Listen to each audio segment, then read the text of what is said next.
Assalomu alaykum. Navbatdagi Haytek Hasan darvozalarimizni istanovka chiqarishga boshladik.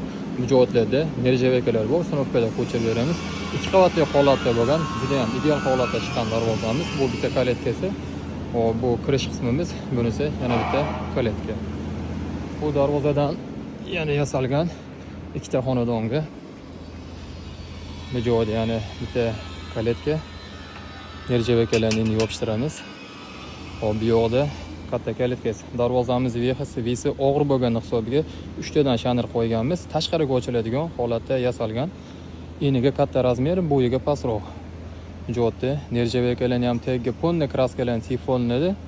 Kraskalarni to'liq sepgan holatda keyin nerjavekasini yopishtiramiz. Qachondirki bu narsa tushadigan bo'lsa ham tagidan zang chiqmasligi uchun.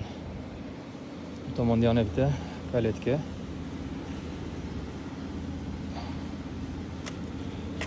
Rangi har doimgidagi GK2 kraska, banisning kraskani, lekini glansli qilib berganmiz.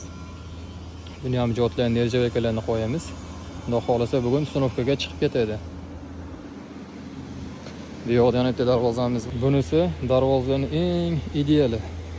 Palasali darvozamiz, Haytek Hasan palasali bo'ladi. Buni yig'ganda, xo'p, bu qora joyti bilan nariga qora joyti bir xil bo'ladi. Bu tomonlar yonga o'rtaydi. Qaychi holatda yasagan darvozamiz bu.